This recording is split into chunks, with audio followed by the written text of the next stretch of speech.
আসসালামু আলাইকুম।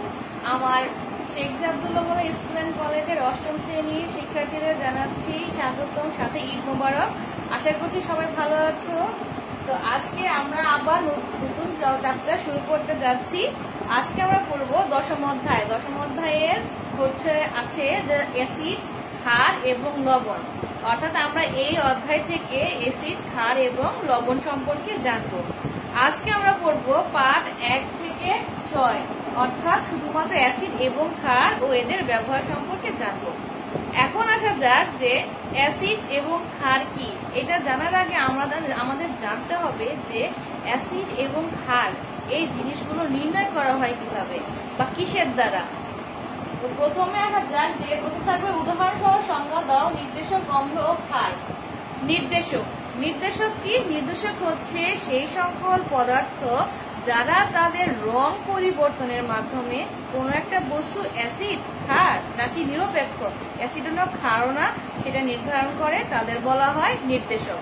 অর্থাৎ আমাদের পৃথিবীতে এমন কিছু পদার্থ আছে যেগুলো নিজেরা শুধুমাত্র তাদের রং পরিবর্তনের মাধ্যমে কোনো একটা বস্তু, অর্থাৎ একটা পদার্থ দেওয়া হলো তোমাকে, সেই পদার্থটাকে অ্যাসিড, ক্ষার নাকি নিরপেক্ষ পদার্থ সেটা তুমি কিভাবে জানবে? সেই পদার্থের মধ্যে তুমি নির্দেশকটাকে মিশিয়ে দিবে। তাহলে নির্দেশকের সংস্পর্শে আনলে যদি সেটা রং পরিবর্তন করে, ওই পরিবর্তিত রং দেখেই আমরা বুঝতে পারি যে পদার্থটি কি অ্যাসিড, ক্ষার নাকি নিরপেক্ষ। তো আজকে উদাহরণস্বরূপ আমরা দেখতে পাই যে নির্দেশকের একটা উদাহরণ বলি, সেটা হচ্ছে লিটমাস পেপার, যেটা সবচেয়ে বেশি ব্যবহৃত হয় লিটমাস পেপার। এছাড়াও আরো কিছু নির্দেশক আছে, সেগুলো হচ্ছে তোমার মিথাইল রেড, মিথাইল অরেঞ্জ, ফেনফথ্যালিন ইত্যাদি বিভিন্ন ধরনের রাসায়নিক পদার্থ রয়েছে। আচ্ছা, লিটমাস পেপারটা কিভাবে কাজ করে? লিটমাস পেপারটা কি? লিটমাস পেপার হচ্ছে নরমাল কাগজের উপর লাইকেন নামক এক ধরনের গাছের রং মেশানো হয়। রং মিশিয়ে দেওয়ার সাথে সাথে বা রং মিশিয়ে লিটমাস পেপারটা তৈরি করা হয়। লিটমাস পেপার দুই ধরনের হয়ে থাকে, লাল লিটমাস এবং নীল লিটমাস। তো এই লাল লিটমাস এবং নীল লিটমাস নির্দেশক হিসেবে খুবই চমৎকার কাজ করে থাকে যে কোনো বস্তুর অ্যাসিড, ক্ষার না নিরপেক্ষ সেটা নির্ধারণে। কিভাবে দেখো, যদি কোনো অ্যাসিডের সংস্পর্শে লিটমাস পেপার, ধরো লাল লিটমাস পেপার নিলাম, ধরো তোমাকে আমি একটা দ্রবণ দিচ্ছি, এখন দ্রবণটা কি অ্যাসিড নাকি ক্ষার তুমি সেটা কিভাবে বুঝবে? এক্ষেত্রে তুমি লিটমাস পেপারে পরীক্ষা করে দেখতে পারো। প্রথমে ধরো তোমার দ্রবণটাকে তুমি একটা পাত্রে নিবে, নেওয়ার পর সেখানে তুমি লাল লিটমাস পেপার দেওয়াবে। লাল লিটমাস দেওয়ার পর যদি তোমার লিটমাস পেপারের রঙের কোনো পরিবর্তন না হয়, তাহলে বুঝতে হবে যে তোমার দ্রবণটা হচ্ছে একটা অ্যাসিড। অর্থাৎ অ্যাসিডের লাল লিটমাস পেপারের কোনো পরিবর্তন হয় না। এটা তুমি ধারণা করবে যে হয়তো বা এটা অ্যাসিড, কিন্তু এটা একদম নিরপেক্ষ হতে পারে। সেটা আমরা কিভাবে দেখবো? তারপর তুমি তোমার দ্রবণে নীল লিটমাস পেপারটা ডুবাবে।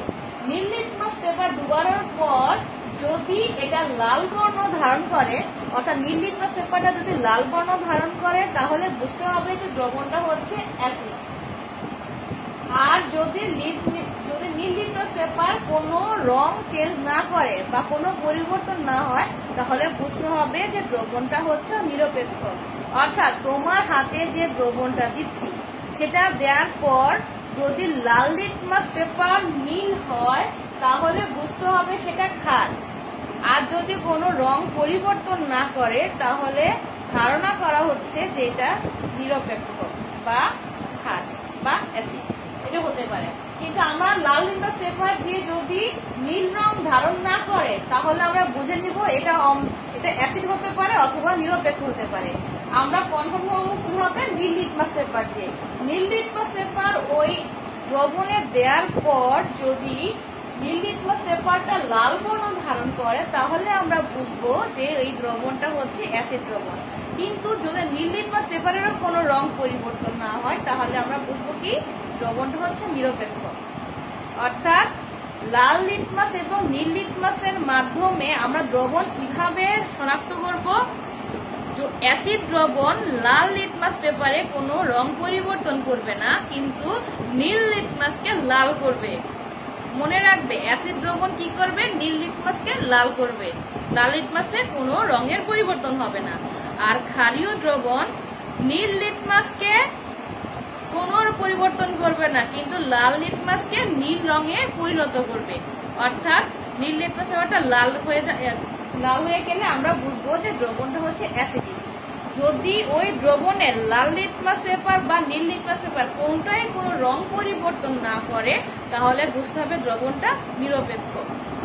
এইভাবে লিটমাস পেপারের মাধ্যমে আমরা কি করতে পারি, কোনো একটা দ্রবণ অ্যাসিডিক, ক্ষারীয় নাকি নিরপেক্ষ সেটা নির্ধারণ করতে পারি। আর এই জন্য লিটমাস পেপারকে বলা হয় নির্দেশক।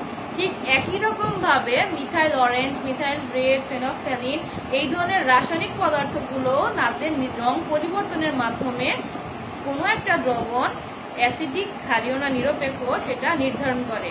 আর এই পদার্থগুলোকে বলা হয় নির্দেশক। এরপর আমরা পড়ব অম্ল কি। অম্লের একটা সংজ্ঞা আমরা অলরেডি জানতে পেরেছি। কিভাবে অম্ল কি?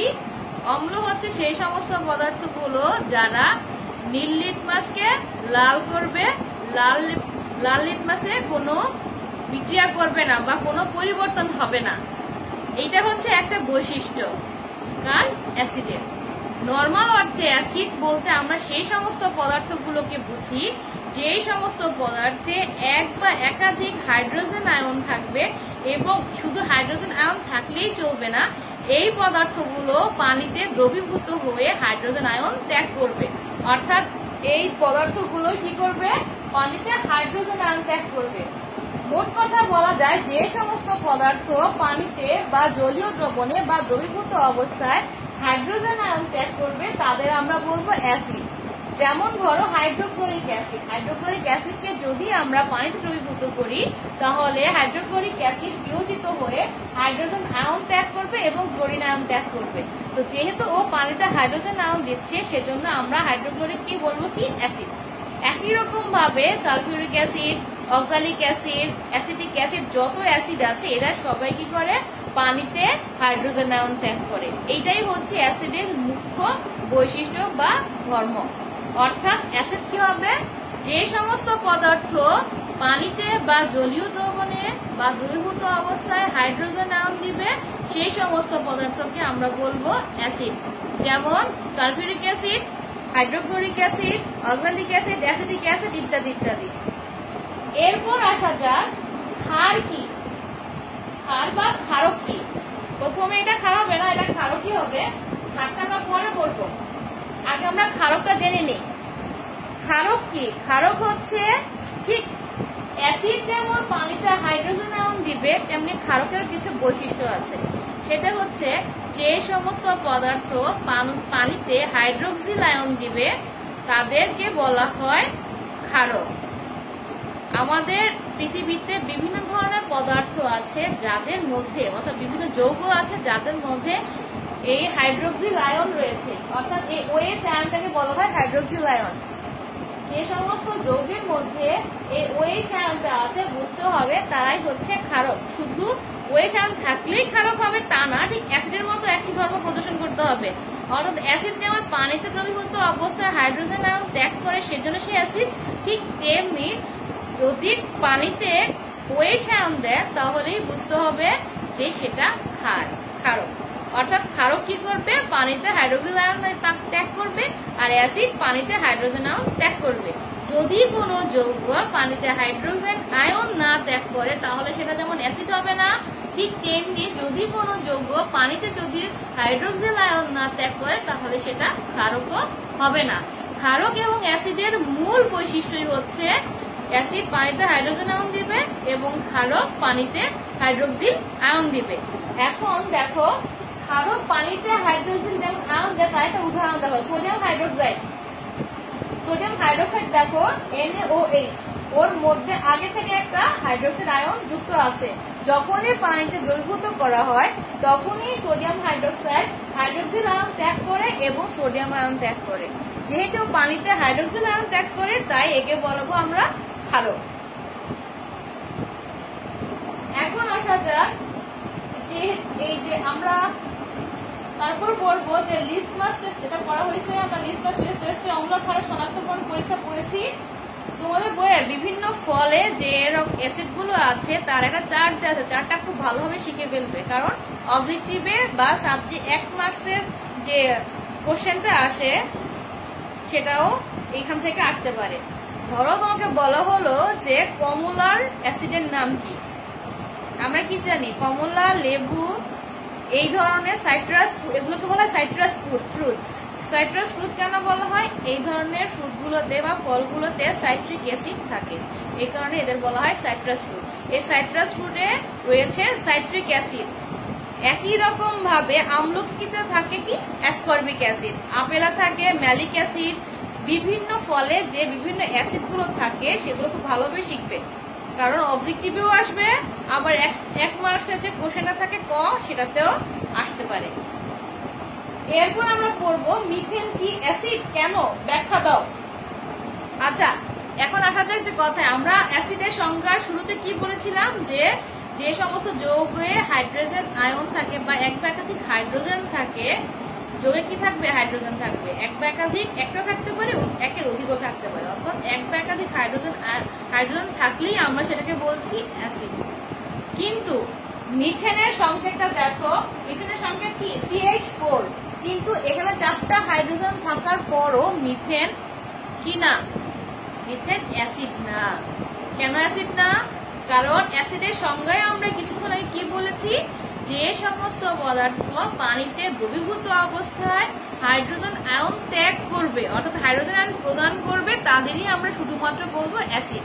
কিন্তু এই মিথেনের বৈশিষ্ট্য হচ্ছে ও পানিতে হাইড্রোজেন আয়ন ত্যাগ করে না, সেই জন্য আমরা মিথেনকে অ্যাসিডও বলবো না। অর্থাৎ তোমাদের যদি এভাবে কোশ্চেন আসে মিথেন কি অ্যাসিড, তোমরা বলবে না মিথেন অ্যাসিড না, কেন, ব্যাখ্যা দাও। তখন বলবে যে আমরা অ্যাসিডের সংজ্ঞা থেকে জানি যে সকল পদার্থ পানিতে হাইড্রোজেন আয়ন ত্যাগ করে তাদের বলা হয় অ্যাসিড, কিন্তু মিথেনের 4টা হাইড্রোজেন থাকার পরও মিথেন পানিতে যেহেতু হাইড্রোজেন আয়ন ত্যাগ করে না, তাই আমরা কি বলবো না, মিথেনকে অ্যাসিড বলবো না, অর্থাৎ মিথেন অ্যাসিড নয়। একই রকম ভাবে আরেকটা কোশ্চেন আছে, সেটা হচ্ছে ক্যালসিয়াম অক্সাইড ও অ্যামোনিয়া এদেরকে ক্ষারক বলা হয় কেন।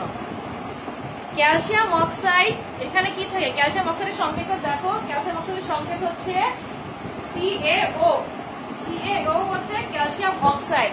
এখানে OH আয়ন ত্যাগ করার মতো কোনো অবস্থা নাই। আবার অ্যামোনিয়া, অ্যামোনিয়ার সংকেত NH3, সেখানে শুধু হাইড্রোজেন আছে, আবার অক্সিজেন নাই। CaO অর্থাৎ ক্যালসিয়াম অক্সাইড বা চুনে অক্সিজেন আছে, হাইড্রোজেন নাই, আবার অ্যামোনিয়াতে হাইড্রোজেন আছে 3টা, কিন্তু অক্সিজেন নাই। তাহলে এরা পানিতে কি এদের মধ্যে যেহেতু OH আয়ন নাই, তাহলে আমরা এদেরকে কি বলবো না, ক্ষারক বলবো না, কারণ ক্ষারকের প্রথম সংকেতে কি বলা হয়েছে, যে সমস্ত যৌগে OH থাকে বা হাইড্রোক্সিল আয়ন থাকে তাদের বলা হয় ক্ষারক। কিন্তু তারপর আমি পরবর্তীতে সংজ্ঞাটা কি করেছিলাম, আরো অ্যাকুরেট করেছিলাম, যে সমস্ত যৌগ পানিতে হাইড্রোক্সিল আয়ন ত্যাগ করবে বা প্রদান করবে তাদেরকে বলবো আমরা ক্ষারক। এখন এই ক্যালসিয়াম অক্সাইড কি করে, ওর নিজের কিন্তু শুধু অক্সিজেন আছে, কিন্তু যখনই ক্যালসিয়াম অক্সাইড পানিতে দ্রবীভূত হয় বা পানির সাথে বিক্রিয়া করে, তখনই সে ক্যালসিয়াম হাইড্রোক্সাইড নামক পদার্থ তৈরি করে, যেখানে কি থাকে, একটা OH2 থাকে, অর্থাৎ ও পানিতে OH আয়ন ত্যাগ করতে পারে। এইটাকে বলা হয়, এই জন্যই এই ক্যালসিয়াম অক্সাইডকেও ক্ষারক বলা হয়, কারণ কি, সে পানিতে হাইড্রোক্সাইড আয়ন ত্যাগ করতে পারে, কারণ তারা সে কি করে, পানির সাথে বিক্রিয়া করে ক্যালসিয়াম হাইড্রোক্সাইড বা চুনের পানি তৈরি করে। ক্যালসিয়াম হাইড্রোক্সাইডের অপর নাম হচ্ছে চুনের পানি, ক্যালসিয়াম অক্সাইড হচ্ছে চুন। এই চুনের সাথে যখন পানি বিক্রিয়া করে তখন ক্যালসিয়াম হাইড্রোক্সাইড বা চুনের পানি তৈরি করে। আর এই ক্যালসিয়াম হাইড্রোক্সাইড কি করবে, পানিতে হাইড্রোক্সিল আয়ন ত্যাগ করতে পারবে, সেজন্যই ও হচ্ছে ক্ষারক। ঠিক একই রকম ভাবে অ্যামোনিয়া কি করে, অ্যামোনিয়াতে শুধু 3টা হাইড্রোজেন আছে, কোনো অক্সিজেন নাই, কিন্তু অ্যামোনিয়া যখন পানির সাথে বিক্রিয়া করবে তখনই অ্যামোনিয়াম হাইড্রোক্সাইড তৈরি করবে, যেটা পানিতে OH আয়ন ত্যাগ করতে পারবে। এইটা হচ্ছে মূল কারণ যে কেন ক্যালসিয়াম অক্সাইড বা চুন এবং অ্যামোনিয়াকে ক্ষারক বলা হয়। কারণ ওদের মধ্যে যদিও হাইড্রোক্সিল আয়ন নাই, কিন্তু পানির সাথে বিক্রিয়া করে ওরা হাইড্রোক্সাইড যৌগ গঠন করে এবং ওরা পানিতে হাইড্রোক্সাইড আয়নও ত্যাগ করতে পারে। এই কারণে এদের বলা হবে ক্ষারক। এখন আসা যাক ক্ষার কি। ক্ষারটা কি? আমরা ক্ষারক এবং ক্ষার বা মুখে মুখে বলে ফেলি, আমরা কিন্তু ডিফারেন্স করি না, কিন্তু আসলেই কিন্তু ক্ষার এবং ক্ষারকের মধ্যে একটা শক্ত পার্থক্য আছে। ধরো কেমন পার্থক্য? ক্ষারক হচ্ছে সেই সমস্ত যৌগ যাদের মধ্যে OH আয়ন রয়েছে বা হাইড্রোক্সিল আয়ন রয়েছে। তো এই হাইড্রোক্সিল আয়ন যুক্ত যৌগগুলোর মধ্যে যে সমস্ত যৌগগুলো শুধুমাত্র পানিতে দ্রবীভূত হতে পারে, অর্থাৎ শুধুমাত্র যে সমস্ত যৌগ পানিতে দ্রবীভূত হতে পারে তাদেরই বলা হবে ক্ষার। হাইড্রোক্সিল আয়ন যুক্ত সকল যৌগই কিন্তু পানিতে দ্রবীভূত হতে পারে না। যে সমস্ত যৌগ পানিতে দ্রবীভূত হবে তাদের বলা হয় ক্ষার। অর্থাৎ হাইড্রোক্সিল আয়ন বা ক্ষারকের মধ্যে যে সমস্ত ক্ষারক পানিতে দ্রবীভূত হবে তাদের বলা হয় ক্ষার, আর যে সমস্ত ক্ষারক পানিতে দ্রবীভূত হবে না তাদের ক্ষার বলা যাবে না। এই কারণে কি হয়, ক্ষারকগুলোর মধ্যে যারা পানিতে দ্রবীভূত হতে পারে তাদের বলা হয় ক্ষার, অর্থাৎ সকল ক্ষারই ক্ষারক। কিন্তু সকল ক্ষারক ক্ষার নয়। কেন? যে সমস্ত ক্ষারক পানিতে দ্রবীভূত হবে শুধুমাত্র তাদেরই হচ্ছে ক্ষার, কিন্তু সকল ক্ষারকই কিন্তু পানিতে দ্রবীভূত হতে পারে না, তাই সকল ক্ষারকই ক্ষার নয়। কিন্তু যতগুলো ক্ষার আছে সবাই ক্ষারক। এইটা তোমাদের এভাবে বিশ্লেষণ করে দিতে হবে। 2 থেকে 3 মার্কসের এই কোশ্চেনটা আসতে পারে। যখন 2 মার্কসের আসবে বা 2 বা 3 মার্কস আসবে তখন সুন্দরভাবে উদাহরণ সহ ব্যাপারটা বুঝিয়ে দিবে। কিভাবে? যে প্রথমে ক্ষারকের সংজ্ঞা দিবে, যে সমস্ত যৌগে হাইড্রোক্সিল আয়ন আছে তাদের বলা হয় ক্ষারক। তারপর ক্ষারের সংজ্ঞা দিবে, ক্ষারকের মধ্যে যে সমস্ত ক্ষারক পানিতে দ্রবীভূত হয় তাদের বলা হয় ক্ষার। অতএব দেখা যায় যে যেহেতু যে সমস্ত ক্ষারক পানিতে দ্রবীভূত হয় তাদেরই ক্ষার বলা হয়, তাই সকল ক্ষারকই ক্ষার নয়। কিন্তু যেহেতু পানিতে দ্রবীভূত ক্ষারকই হচ্ছে ক্ষার, তাই সকল ক্ষারই ক্ষার। উদাহরণস্বরূপ বলা যায় যে ক্যালসিয়াম হাইড্রোক্সাইডের কথা বলবো, অথবা অ্যামোনিয়াম হাইড্রোক্সাইডের কথা বলা যায় যে অ্যামোনিয়াম হাইড্রোক্সাইড কি? এটা একটা ক্ষার। কারণ কি? অ্যামোনিয়াম হাইড্রোক্সাইড পানিতে দ্রবীভূত হয়, সোডিয়াম হাইড্রোক্সাইড পানিতে দ্রবীভূত হয়। সোডিয়াম হাইড্রোক্সাইডের উদাহরণ দিতে পারো, সোডিয়াম হাইড্রোক্সাইড যেহেতু পানিতে দ্রবীভূত হয় তাই সোডিয়াম হাইড্রোক্সাইড হচ্ছে একটা ক্ষার। কিন্তু অ্যালুমিনিয়াম হাইড্রোক্সাইড পানিতে দ্রবীভূত হয় না, কিন্তু অ্যালুমিনিয়াম হাইড্রোক্সাইড একটা ক্ষারক, কিন্তু এটা পানিতে দ্রবীভূত হয় না, তাই অ্যালুমিনিয়াম হাইড্রোক্সাইড ক্ষার নয়। এভাবে স্পষ্ট উদাহরণ দিয়ে বুঝিয়ে দিবে। এরপর আমরা করব যে ক্ষারের 2টা বৈশিষ্ট্য। ক্ষারের 2টা বৈশিষ্ট্য আমরা সবাই খুব ভালোভাবে জানি। কারণ কি? ক্ষারের তৈরি জিনিস আমরা ব্যবহার করি, তার মধ্যে একটা কি? সাবান। আমরা নর্মালি আমাদের প্রতিদিনের জীবনে যে সাবান ইউজ করে থাকি সেটা ক্ষারেরই একটা বা ক্ষারকেরই একটা ভালো উদাহরণ। কারণ সাবানটা দেখো কিরকম থাকে, পিচ্ছিল হয়। সাবান পিচ্ছিল হওয়ার মেইন কারণই হচ্ছে ক্ষারক। ক্ষারকের কারণেই সাবান পিচ্ছিল হয়ে থাকে। আবার দেখবে কেউ কেউ হয়তো বা মুখে মাঝে মাঝে চলে গেলে দেখবে যে টেস্টটা খুব একটা ভালো না, খুব বাজে একটা টেস্ট, কটু স্বাদযুক্ত বলে এই জন্য এটাকে। ক্ষারের টেস্ট হচ্ছে কটু স্বাদ, অর্থাৎ এটা টেস্ট ভালো না, আর এটা পিচ্ছিল হয়ে থাকে। এই দুইটাই হচ্ছে ক্ষারকের বৈশিষ্ট্য, পিচ্ছিল এবং কটু স্বাদযুক্ত।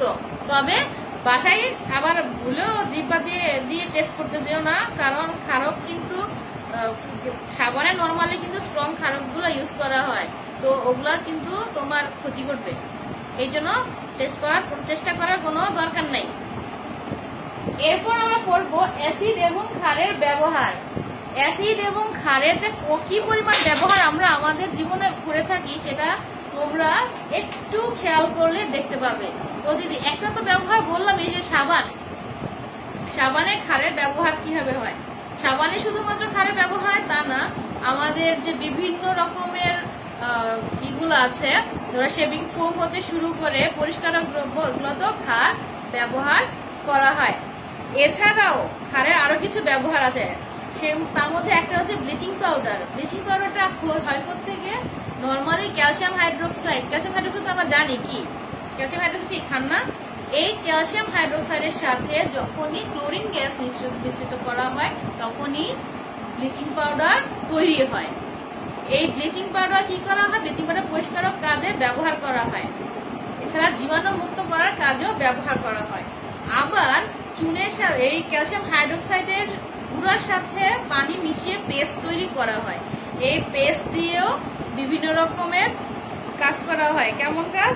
এগুলো পোকা দমনে ব্যবহার করা হয়। এটাকে বলা হয় মিল্ক অফ ম্যাগনেসিয়াম। এই পেস্টটাকে বলা হয় মিল্ক অফ লাইম বলে। যখন তুমি ক্যালসিয়াম হাইড্রোক্সাইডের সাথে পানি মিশ্রিত করে বা পানিতে ক্যালসিয়াম হাইড্রোক্সাইড মিশ্রিত করে তরল দ্রবণ তৈরি করবা, এই ধরনের দ্রবণকে বলা হয় লাইম ওয়াটার। এই লাইম ওয়াটার কি কাজে লাগে? বাসায় বাড়িগুলোতে যে হোয়াইট ওয়াশ করা হয় সেখানে দেখবা যে চুনের পানি দেওয়া হয়, এটাকে বলা হয় লাইম ওয়াটার। ক্যালসিয়াম হাইড্রোক্সাইডের সাথে পানি মিশ্রিত করে এই লাইম ওয়াটারটা তৈরি করা হয়। খুবই পাতলা একটা দ্রবণ, এটা হোয়াইট ওয়াশের কাজে ব্যবহার করা হয়। আবার ক্যালসিয়াম হাইড্রোক্সাইডের সাথে পানি মিশে ঘন পেস্ট তৈরি করে কি করে আমরা মিল্ক অফ লাইম তৈরি করি, সেটা পোকা দমনে সাহায্য করে। এগুলো হচ্ছে ক্ষারের বিভিন্ন রকমের ব্যবহার। এছাড়াও ক্ষারের আরো কিছু ব্যবহার রয়েছে, তার মধ্যে একটা হচ্ছে আমরা যে অ্যান্টাসিড খাই, আমাদের অ্যাসিডিটি বেড়ে গেলে কি করি? আমরা অ্যান্টাসিড খাই। অ্যান্টাসিড ট্যাবলেটও খাওয়া যায়, সিরাপও খাওয়া হয়, কিন্তু সেটা কি আসলে? অ্যান্টাসিড হচ্ছে ম্যাগনেসিয়াম হাইড্রোক্সাইডের দ্রবণ। যখন আমরা সিরাপ খাই সেটা হচ্ছে ম্যাগনেসিয়াম হাইড্রোক্সাইডের দ্রবণ, আর যখন আমরা ট্যাবলেট খাই ওইটাও ম্যাগনেসিয়াম হাইড্রোক্সাইডের সলিড অবস্থা বা কঠিন অবস্থা যেটাকে বলা হয়। এছাড়াও বর্তমানে অ্যান্টাসিড প্লাস নামক আরেকটা ট্যাবলেট আসছে দেখবা, ওইখানে ম্যাগনেসিয়াম হাইড্রোক্সাইডের সাথে অ্যালুমিনিয়াম হাইড্রোক্সাইডও যুক্ত করা হয়। অর্থাৎ ম্যাগনেসিয়াম হাইড্রোক্সাইড এবং অ্যালুমিনিয়াম হাইড্রোক্সাইড দুইটাকে একসাথে করে তোমার অ্যাসিডটাকে প্রশমন করার জন্য বা তোমার অ্যাসিডিটিটাকে রোধ করার জন্য, কমানোর জন্য এই ক্ষারক ব্যবহার করা হয়। আচ্ছা, অ্যাসিড এবং ক্ষারের যে সম্পর্কটা সেটা আমরা নেক্সট ক্লাসে পড়বো। তার আগে আমরা শুধু এতটুকু জেনে নিই যে আমাদের অ্যাসিডিটি নিবারণের কাজও কি করা হয়। আমরা যে ট্যাবলেট ব্যবহার করে থাকি অ্যান্টাসিড, সেটাও কি এক ধরনের ক্ষার, ম্যাগনেসিয়াম হাইড্রোক্সাইড এর দ্রবণ বা ম্যাগনেসিয়াম হাইড্রোক্সাইড হতে তৈরি হয়ে থাকে। এছাড়া কখনো কখনো এর মধ্যে অ্যালুমিনিয়াম হাইড্রোক্সাইডও ব্যবহার করা হয় এর সাথে। এই গেল ক্ষারের ব্যবহার। এরপর আমরা পড়বো অ্যাসিডের ব্যবহার। অ্যাসিড নর্মালি আমাদের জীবনে অনেক অনেক কাজেই লাগে। তোমার নিজের জীবনে সবচেয়ে বেশি বা খুব কাছের থেকে যারা কোনো কাজকর্ম করে না করলেও তাদের জীবনে অ্যাসিড ইউজ করে। কিভাবে দেখো, নর্মালি অ্যাসিড হচ্ছে দুই ধরনের, একটা হচ্ছে জৈব অ্যাসিড আর হচ্ছে মিনারেল অ্যাসিড। জৈব অ্যাসিড কোনগুলো? আমরা আমাদের শাকসবজি, ফলমূল অর্থাৎ খাবারের মধ্যে যে অ্যাসিডগুলো পাই সেগুলো হচ্ছে জৈব অ্যাসিড। অর্থাৎ আমাদের দেহের জন্য প্রয়োজনীয় যে অ্যাসিডগুলো, এগুলোই হচ্ছে জৈব অ্যাসিড। বিভিন্ন খাবারের মাধ্যমে আমরা এগুলো গ্রহণ করে থাকি এবং এগুলো অভাবে বিভিন্ন অভাবজনিত লক্ষণ দেখা যায়। এর মধ্যে দেখবা যে অ্যাসকর্বিক অ্যাসিড কি করে? অ্যাসকর্বিক অ্যাসিড অভাবে স্কারভি রোগ হয়। এছাড়াও বিভিন্ন রকম অ্যাসিডের প্রয়োজন আছে আমাদের দেহে। আর আমাদের সবচেয়ে বড় প্রয়োজন কোথায়? পাকস্থলীতে। আমাদের খাদ্য হজম প্রক্রিয়ায় সাহায্য করে কে? Hydrochloric acid. এটাও এক ধরনের শক্তিশালী অ্যাসিড। আচ্ছা, নর্মালি হাইড্রোক্লোরিক অ্যাসিড যদিও আমাদের পাকস্থলীতে নিঃসরণ হয়, কিন্তু প্রকৃতিতে হাইড্রোক্লোরিক অ্যাসিড পাওয়া যায় খনিতে। মিনারেল অ্যাসিড যেগুলোকে বলা হয়, আমরা বলছিলাম যে অ্যাসিড দুই ধরনের, জৈব অ্যাসিড যেগুলো খাবারের মধ্যে বা যথা ফল এবং শাকসবজিতে পেয়ে থাকি, আর কিছু অ্যাসিড আছে যেগুলো খনিতে পাওয়া যায়, এদের বলা হয় খনিজ অ্যাসিড বা মিনারেল অ্যাসিড। এই মিনারেল অ্যাসিড গুলো আবার জৈব অ্যাসিডের তুলনায় খুবই শক্তিশালী হয়ে থাকে, অর্থাৎ ওগুলো খুবই মারাত্মক হয়ে থাকে। যেমন ধর nitric acid, sulphuric acid, perchloric acid, এগুলো হচ্ছে খনিজ অ্যাসিড। এই অ্যাসিড গুলো মানুষের ত্বকের সংস্পর্শে আসলে মানুষের ত্বকের ক্ষতি করে, অর্থাৎ পুড়িয়ে ফেলে। এই জন্য এই অ্যাসিড গুলো আসলে ক্ষতিকরী, কিন্তু এগুলো আমাদের জন্য খুবই প্রয়োজনীয়। কিভাবে? তুমি হয়তো ধরতে পারবা না, তোমার স্কিনের জন্য সেটা খারাপ, কিন্তু আমাদের বিভিন্ন শিল্প কারখানায় এই অ্যাসিড গুলো খুব বেশি পরিমাণে ব্যবহার করা হয়। এছাড়া আমরা আমাদের দৈনন্দিন জীবনে যে আইপিএস ব্যবহার করে থাকি, গাড়ি ব্যবহার করি, যে সোলার সিস্টেমটা ব্যবহার করি, সেখানে যে ব্যাটারিটা ইউজ করা হয় সেই ব্যাটারিতেও সালফিউরিক অ্যাসিড নামক অ্যাসিড ব্যবহার করা হয়, যেটা এক ধরনের খনিজ অ্যাসিড। আবার স্বর্ণালঙ্কার তৈরির ক্ষেত্রে নাইট্রিক অ্যাসিড নামক খুবই শক্তিশালী একটা অ্যাসিড তৈরি ব্যবহার করা হয়। এই নাইট্রিক অ্যাসিডটা এত বেশি স্ট্রং যে এটা তোমার ত্বকের সংস্পর্শে আসার সাথে সাথে পুড়িয়ে ফেলে। এই কারণে এটা খুব সাবধানতার সাথে ব্যবহার করতে হয়। আর এছাড়া আমাদের বিভিন্ন শিল্প কারখানাগুলোতে, যেমন চামড়া শিল্পে, ঔষধ শিল্পে, বিভিন্ন রকম পরিষ্কারক দ্রব্য তৈরিতেও এই অ্যাসিড প্রচুর পরিমাণে ব্যবহার করা হয়। তো অ্যাসিড এবং ক্ষারের ব্যবহারটা খুব ভালোভাবে শিখতে আশা করছি। এছাড়াও এই পর্যন্ত এই 1 থেকে 6 পর্যন্ত পুরো এই 6টা পাঠ সম্পূর্ণ আগে একবার ভালোভাবে রিডিং করে নেবে। রিডিং করলে কি হবে, তোমার ভিতরে অনেক অবজেক্টিভ আছে, সেগুলো তোমার শেখা হয়ে যাবে। আর সাথে এই কোশ্চেনগুলো ভালোভাবে সুন্দরভাবে গুছিয়ে শিখে ফেলবে, তাহলে প্রিপারেশনটা একবারেই সুন্দরভাবে না হবে। আর পরীক্ষার বেশি দিন নেই, আশা করছি আমি যা পড়িয়েছি তোমরা এখনই বাসায় সুন্দরভাবে পড়াগুলো শিখে ফেলবে এবং বোঝার চেষ্টা করবে। আর আমি যা বুঝিয়েছি আশা করছি এর মধ্যে অসুবিধা হবে না। সবাই ভালো থাকবে, সুস্থ থাকবে। আজকে এতটুকু পর্যন্তই। আসসালামু আলাইকুম।